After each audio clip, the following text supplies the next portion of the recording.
Croeso i chi gyd i'r gwasanaeth yma. A mae'n hestyn ni'n dod o Mathew, y 5 bennod a'r 6 adnod. Gwyn ei byd yr rhai sy'n newynu a sychedu am gyfiawnder, oherwydd can twy ei digon.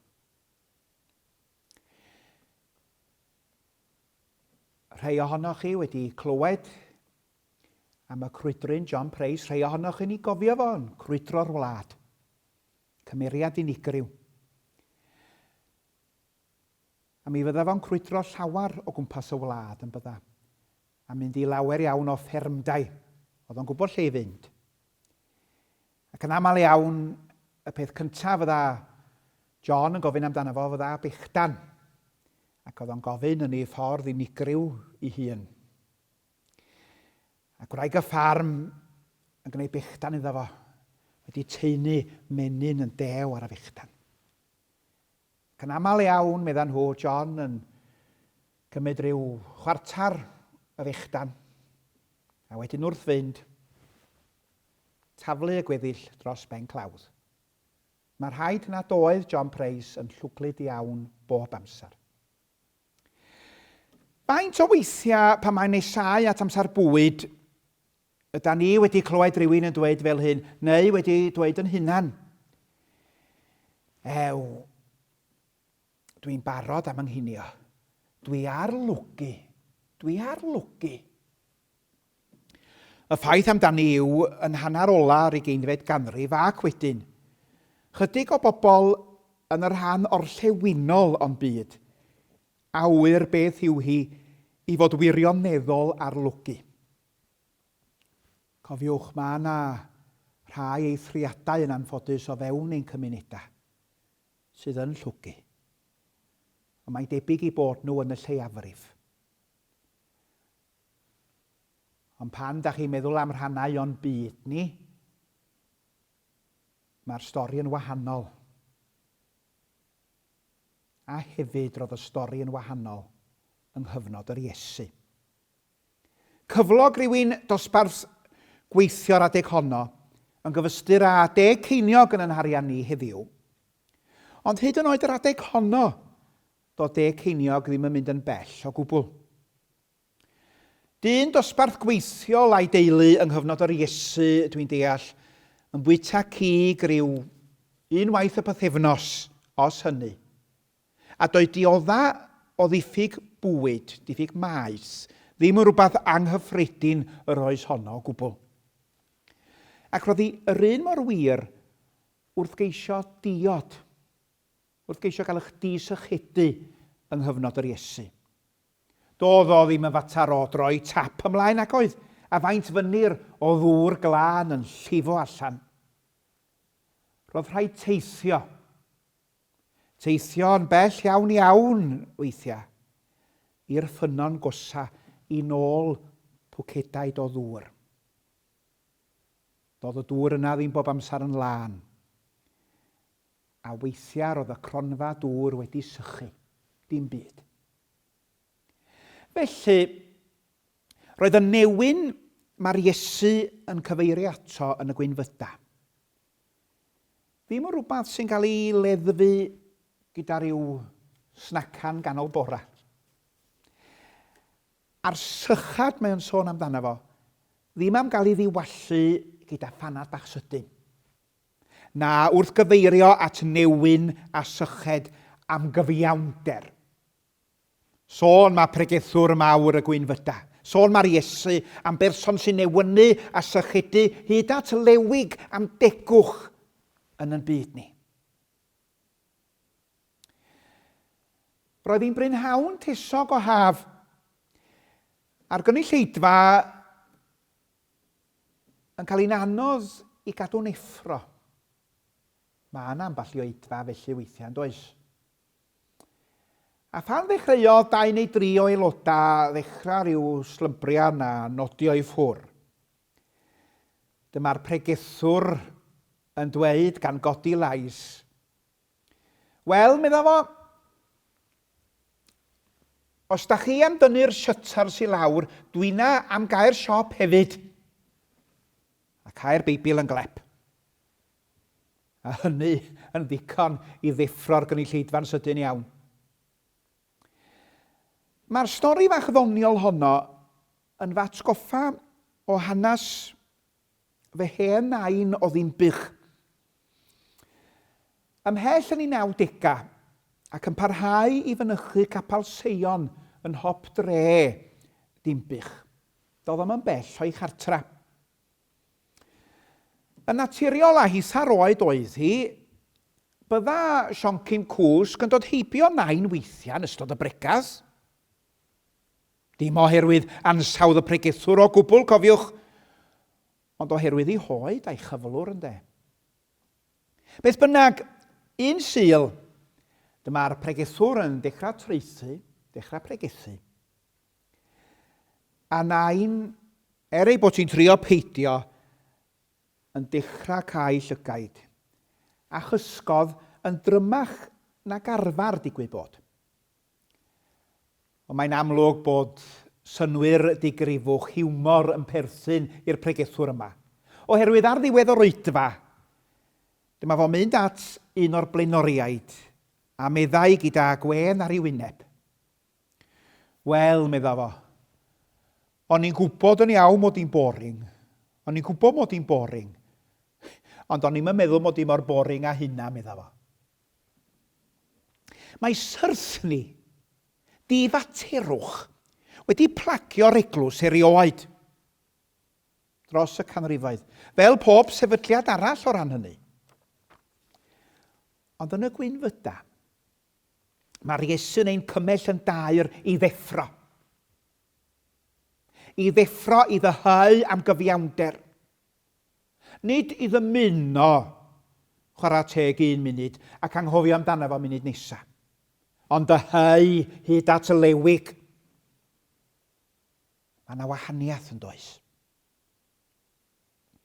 Fel y dywaid y proffwyd Eseia. Deffro, deffro. Gwisg dy nerth, Seion. Cod, ymysgwyd o'r llwch. Dwi'n grediniol fod yr rhan fwyaf o bobl o fewn ein byd a meddwl dda. Yn wahanol i'r argraff da ni'n cael gan y cyfryngau mae gan ei ofn. Rhan fwyaf o bobl a meddwl dda chwarae teg. Yn dymuno'r gorau i gymdeithas. Ond yn aml iawn mae'r awydd yn ein llygad. Hynny yw, does na ddim penderfyniad. Does na ddim tân yn y bol. Ymgysegriad. Maent ar meddwl goran y byd, ond os oes gofyn am dipyn o aberth i wireddu'r dymuniad yna. Ymgysegriad, wel, dydy gwneud gwahaniaeth o fewn y gymdeithas ddim mor bwysig a hynny wedyn. Chwedal Robert Louis Stevenson. Most people suffer from the malady of not wanting. Os dymyn nhw'n ddaioni a thegwch yn fwy na dim byd arall, byddwn ni'n ei deimlo wedyn y mer yn hysgur ni ar dan.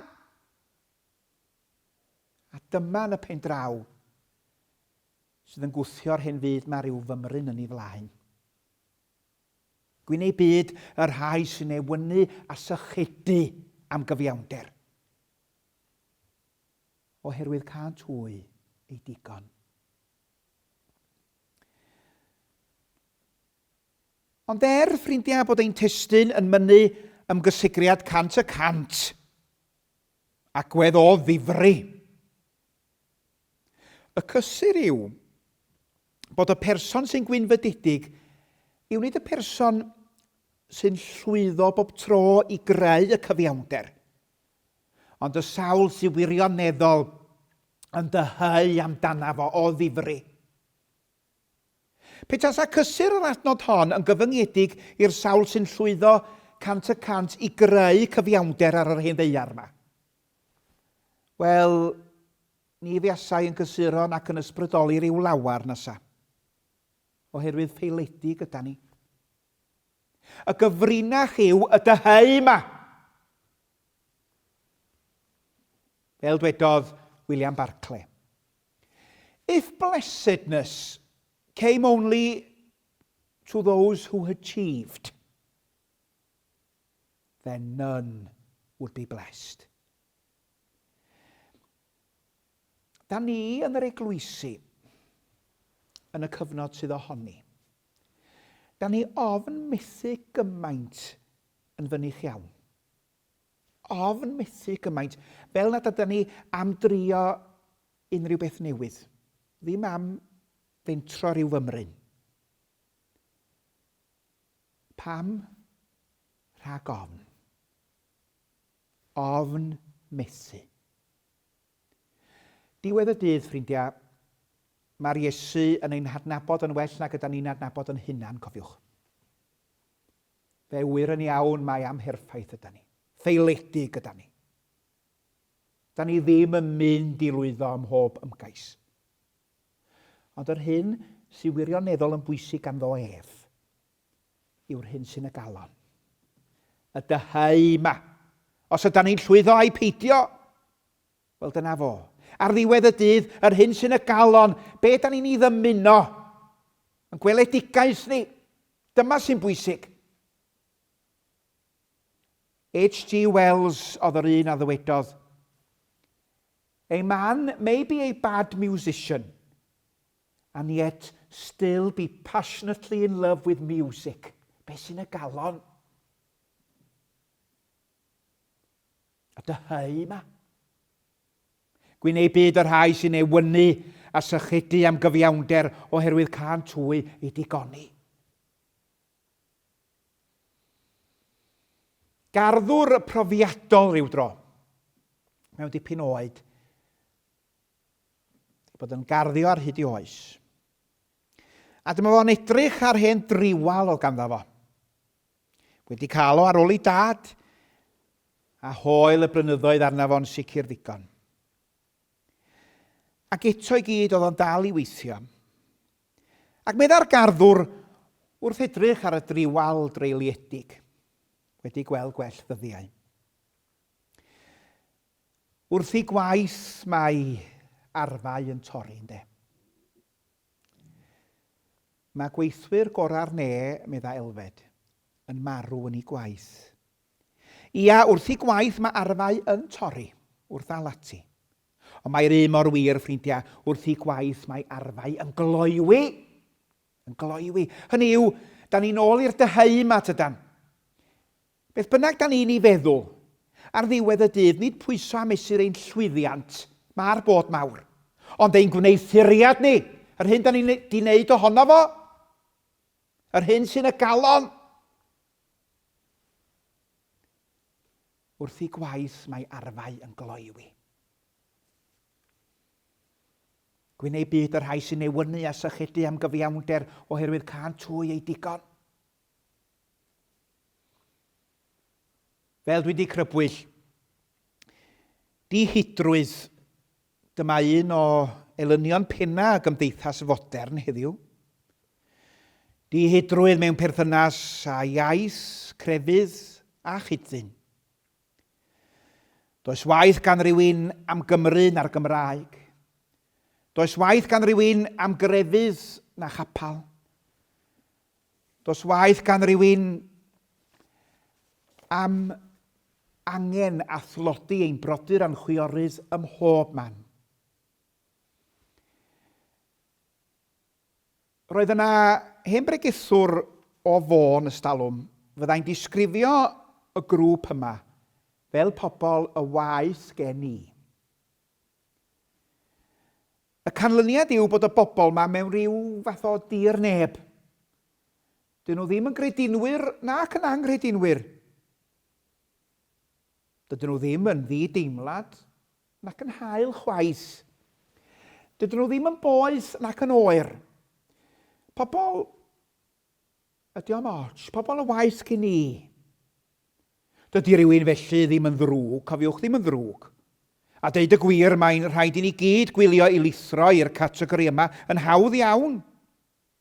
pan gollwn yr ysfa i ddyhau am well fyd, i yrru'r hen fyd mae rhyw fymryn yn ei flaen. Yr awydd i wneud gwahaniaeth. Os gollwn ni hynny, beth sy'n ar ôl dim byd?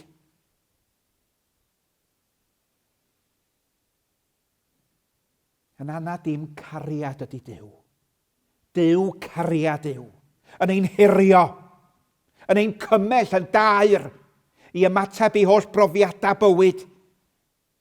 Gan gynnwys i rhyfeloedd a'i drychineba, i ymateb mewn cariad pur a thosturi. Dyma'r nod. Dywedodd un diwynydd rhyw dro, fod gweithredu cariad yn bwysicach na cheisio datrys problemau mawr y ffydd. Fel y gwyddoch chi, mae yna ddigonedd o gwestiynau. Mae'n anodd ar y naw gael atebion iddynt. Da ni methu weithiau. Hwyrach bod rhai pethau yn ysgwyd ein ffydd ni weithiau. Ond yn lle rhoi'r ffidil yn y to, ffrindiau, ymatab mewn cariad, cariad Crist, sefyll yn y bwlch. Yn y fan yna, mae Duw ar waith heddiw, ac yn y fan yna, da ni'na i fod heddiw. Y dyheu yma. O amawydd cryf i feddu ysbryd pur y raddfwyn Iesu. Mae cofio dydd y cyfri, yr hwn a ddaw cyn hir, yn uchel alw arnaf i lefain am y gwir, rwy'n ofni'n hwyllo fy hunan, o Dduw di dwylla fi. Nid oes a ddeil i bwyso, sylwch. Nid oes a ddeil i bwyso, ond gwaith dy ysbryd di. Gwneud byd yr rhai sy'n ewynu a sychedu am gyfiawnder, oherwydd can twy ei digoni. Er mwyn i enw sanctaidd. Amen.